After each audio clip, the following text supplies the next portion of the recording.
Shirin Ebadi est avocate et militante des droits de l'homme.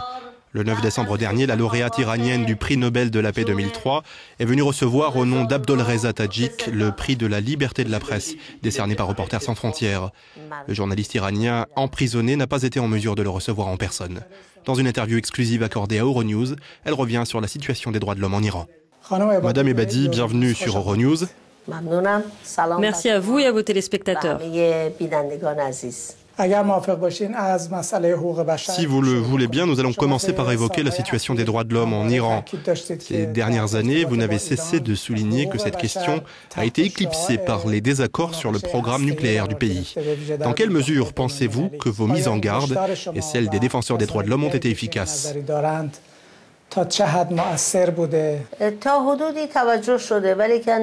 Les pays occidentaux ont commencé à s'y intéresser, mais pas suffisamment.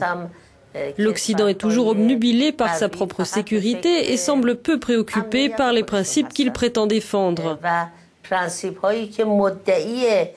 Nous avons pu observer, lors des récentes négociations avec le gouvernement iranien, qu'une fois encore, la question des droits de l'homme a été totalement éclipsée. L'inquiétude des pays occidentaux était uniquement de savoir si l'Iran devait ou non poursuivre ses programmes d'enrichissement. Je leur adresse donc ce message. Faites un peu plus attention à ce que vous semblez considérer comme important et demandez-vous pour quelles raisons les gens sont emprisonnés en Iran.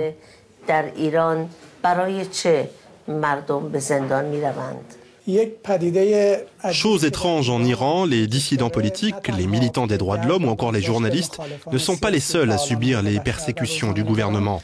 Leurs avocats aussi sont régulièrement arrêtés par le régime.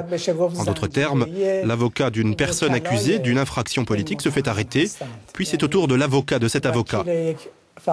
Vous-même, par exemple, qui êtes l'avocate d'un certain nombre de militants des droits de l'homme et d'opposants politiques, vous continuez de faire l'objet de poursuites, tout comme votre avocat, Madame Nasrin Sotoudeh, qui est actuellement en prison et dans l'attente de l'ouverture de votre procès.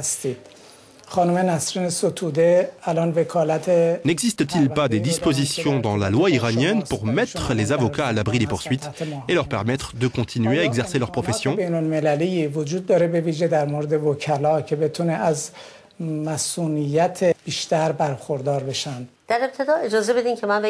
Permettez-moi de commencer par vous expliquer les raisons pour lesquelles le gouvernement exerce une telle pression sur les avocats. Le régime refuse de voir les personnes poursuivies pour des infractions politiques choisir elles-mêmes leurs avocats. D'ailleurs, les avocats indépendants du pouvoir subissent de plus en plus de restrictions, et en particulier ceux qui accordent des entrevues aux médias.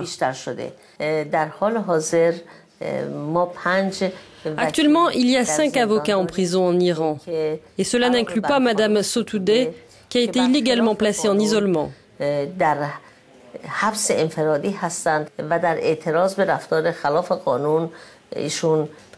Pour s'insurger contre le traitement qui lui est réservé et qu'elle juge illégal, elle a entamé une grève de la faim. Et je ne vous cache pas mon inquiétude sur son état de santé.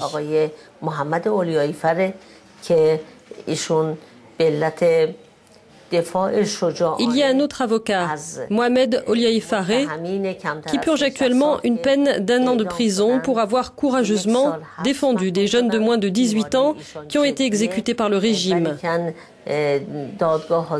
Lui aussi est gravement malade. Pourtant, le gouvernement ne semble pas disposé à lui accorder de sursis pour qu'il puisse bénéficier de soins médicaux.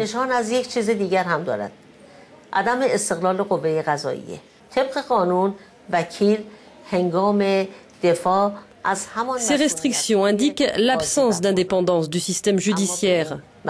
Conformément à la loi, un avocat devrait pouvoir jouir de la même immunité légale qu'un juge. Mais ici, ce point de droit est ignoré.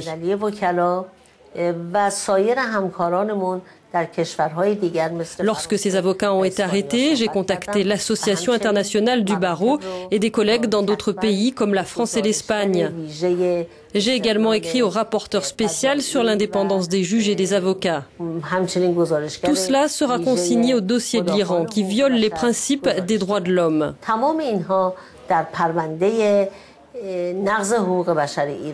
C'est pourquoi chaque année, l'Organisation des Nations Unies publie un communiqué demandant à l'Iran de respecter ses obligations internationales.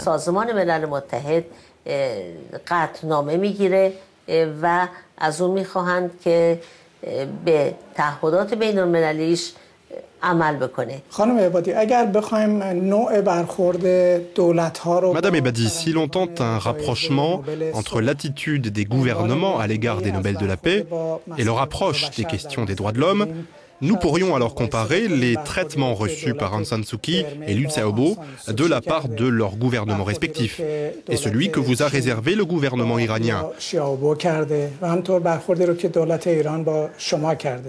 Cette comparaison vous semble-t-elle pertinente, sachant que vous avez été contrainte vous-même de résider en dehors de votre pays? Est-ce qu'il vous semble possible de retourner vivre en Iran?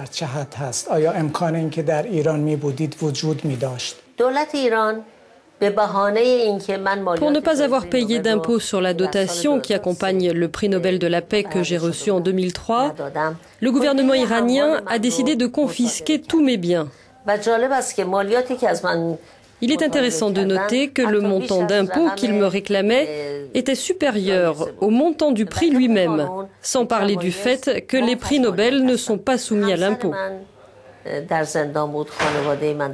Mon mari était en prison, toute ma famille était en prison et aucun d'entre eux n'est autorisé à quitter le pays. En clair, ils n'ont jamais cessé de s'en prendre à moi. Avant même toute cette affaire, en 2008, le Centre de défense des droits de l'homme, une ONG créée à Téhéran à la suite de mon prix, a été illégalement fermé. J'ai déposé plainte parce qu'à mes yeux, ils ont agi illégalement. Mais à ce jour, aucun juge n'a osé s'intéresser à ce dossier. Alors, quand je vous explique qu'à mon sens, la magistrature a perdu son indépendance, c'est quelque chose auquel je crois profondément.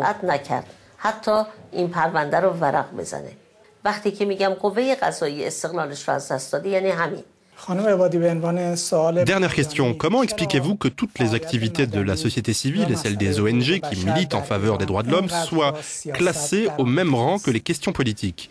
Certains experts disent que la violence et l'interprétation des droits de l'homme sont toutes deux reliées, dans une certaine mesure, à des questions culturelles.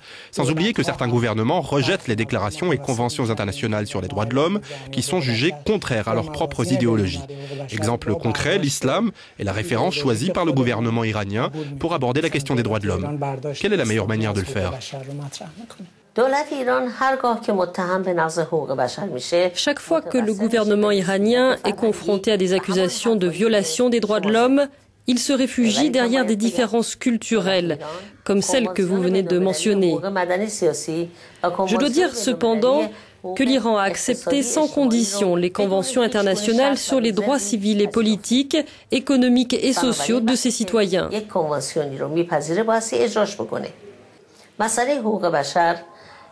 Alors c'est bien beau de ratifier une convention, mais le plus important, c'est de la mettre en œuvre.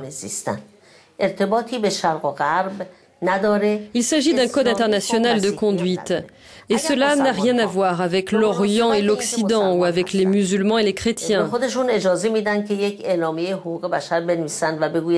Si les musulmans choisissent d'écrire une déclaration des droits de l'homme conforme à leur religion, il faut dans ce cas que cette même disposition soit accordée aux autres confessions religieuses, au risque de voir naître une déclaration des droits de l'homme juive, une déclaration des droits de l'homme bouddhiste, une déclaration des droits de l'homme hindouiste, et j'en passe.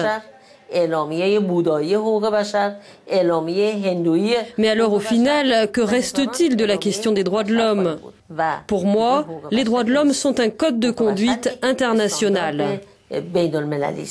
خانم عبادی از اینکه دعوت یورونیوز رو برای شرکت در این مصاحبه پذیرفتید سپاسگزارم. خواهش می‌کنم، موفق باشید.